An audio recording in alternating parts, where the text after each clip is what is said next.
Hello everyone, welcome to this video session on gear drives. In this video I will discuss about importance of gear drives over belt drives and its types.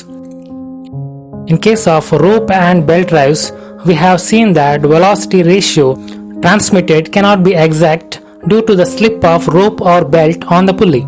Also, due to the frictional losses, the efficiency of power transmission in such drives is less. Whereas power may be transmitted from one shaft to another by means of mating gears with high transmission efficiency. In early days, friction discs were used for transmitting the power from one shaft to another shaft. In such case, the power transmission depends on friction between the surfaces of the two discs. Therefore, this method is not suitable for transmitting high power as slip occurs between the discs. This is the reason why teeth are made on both the discs, and the disc with the teeth on their periphery is known as gears. Gear drive is a positive drive with no slip at all. That is, it transmits exact velocity ratio from one shaft to another shaft, and hence it can transmit very large power with high transmission efficiency. It requires less space and is more reliable as compared to belt drive. But manufacturing cost of the gear is high, since special tools and machinery is required for gear manufacturing. Maintenance cost of gear drive is also high due to lubrication requirements. The error in cutting teeth during manufacturing may cause misalignment and results in vibrations and noise during the operation. Driving gear is a gear attached to the driving shaft of the power source that provides the initial rotation or input, whereas driven gear is a gear attached to the driven shaft which is impacted by the driving gear and exhibits the final output. The rotation of gears will be in opposite direction. Sometimes a gear is placed between the driving gear and the driven gear, called as idle gear or intermediate gear, typically employed to allow the transmission of motion without a change in direction of rotation. That means, if the driver rotates in clockwise direction due to intermediate idle gear, the final driven gear will also be in clockwise direction. Gear drive is broadly classified into external drive and internal drive. In external drive, the teeth will be formed on the outer surface or periphery of the driving and driven gears, and hence the mesh is formed externally. Whereas in case of internal drive, meshing will be done internally as shown in the figure. Gears can also be classified based on the position of shaft axis and type of teeth profile. Spur gears are most common type of gears and in use from so many decades. They have straight teeth and are mounted on parallel shafts. That means they are used only when shafts are parallel to each other. Sometimes many spur gears are used at once to create very large gear reductions. Gear reduction means a combination of gears used to reduce the input speed to a very low output speed, especially in turbines. Each time a gear tooth engages a tooth on the other gear and hence the teeth collide, and this impact makes the noise.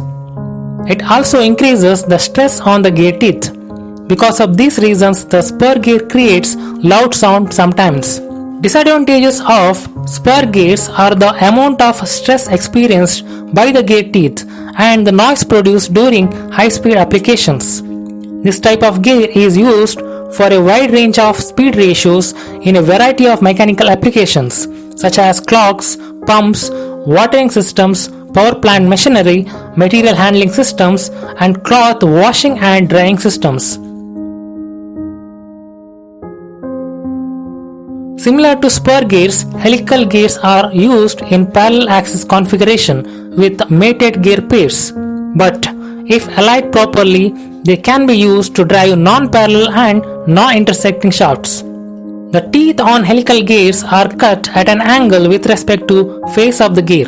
When two teeth on a helical gear system engage, the contact starts at one end of the tooth and gradually spreads as the gear rotates until two teeth are in full engagement. This process is so smooth that it won't create any noise problem like in case of spur gears.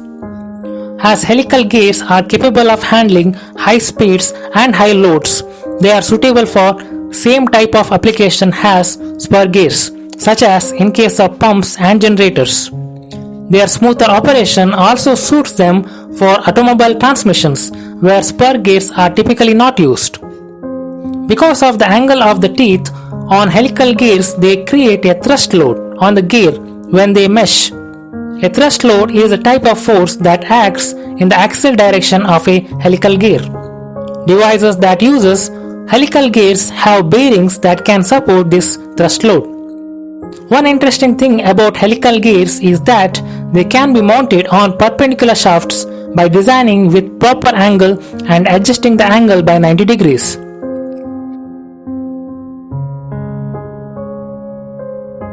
Bevel gears are useful when the direction of shaft rotation need to be changed.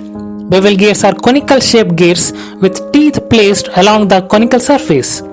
Typically, bevel gears are employed for shaft configurations placed at 90-degree angles, but configurations with lesser or greater angles can also be manageable. The teeth on bevel gears can either be straight or spiral.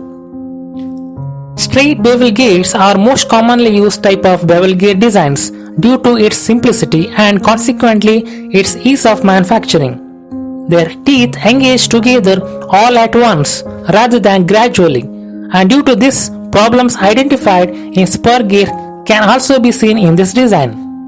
In straight bevel gear, high impact, increasing the level of noise, and high stress level can be found, which reduce the durability and lifespan of the gear. Just like with spur gears, the solution to this problem is to curve the gear teeth. In spiral bevel gears, the teeth are curved to provide more gradual tooth movement and more tooth-to-tooth contact. This design greatly reduces the vibration and noise produced, especially at high angular velocities.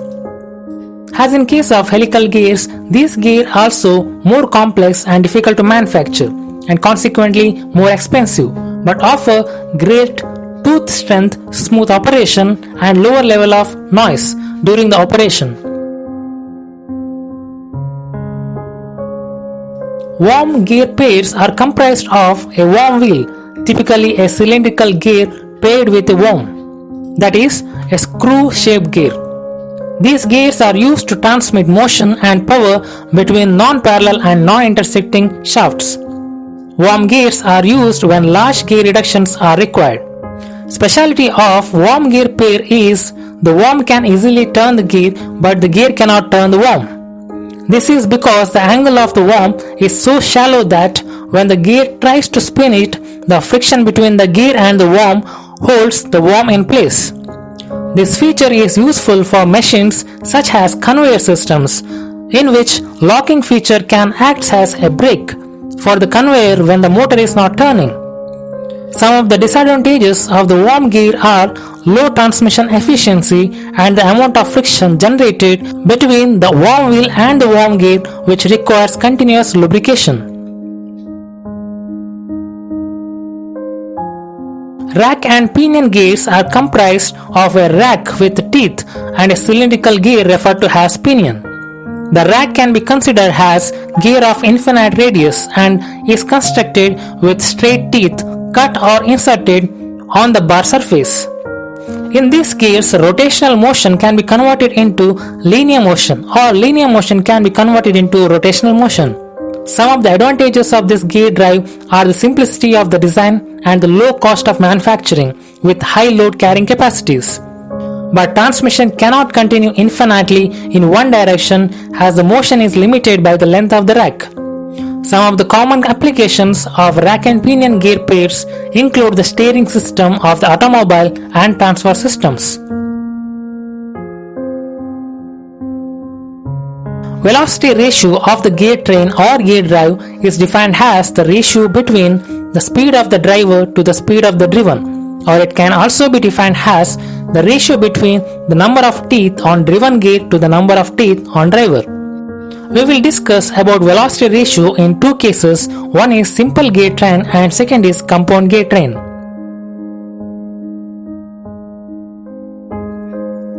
In simple gear train, the gear train is having only one gear on each shaft.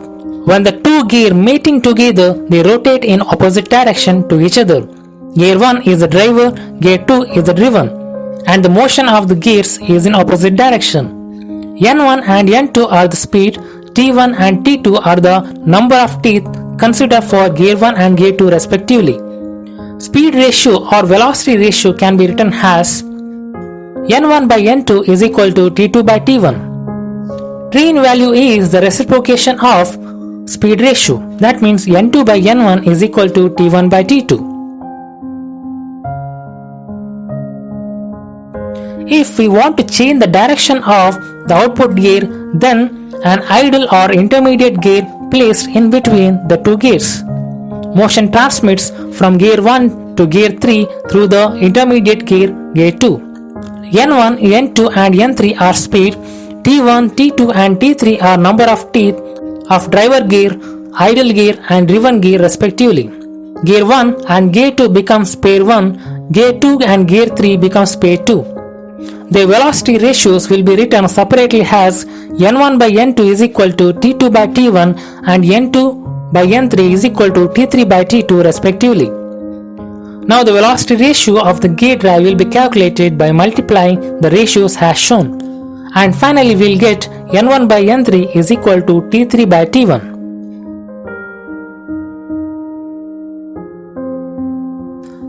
The compound gear train is defined as one or more gear mounted in same shaft. The speed of gears mounted on the same shaft remains same as that of the shaft. In the figure shown, gear 1 is mounted on driving shaft A with N1 speed. On shaft B we can see two gears, namely gear 2 and 3 having same speed. Also on shaft C we can see two gears, namely 4 and 5. Driven gear 6 is an output gear. From this design we can get three pairs, namely pair 1 and 2, pair 3 and 4, pair 4 and 5.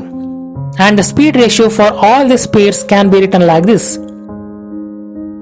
On multiplying three ratios, we can get a final equation as N1 by N6 is equal to T2 by T1 into T4 by T3 into T6 by T5. So based on this equation we can define speed ratio for compound gear train as speed of the first driver gear divided by speed of the last driven gear is equal to product of number of teeth on driven divided by product of number of teeth on driver.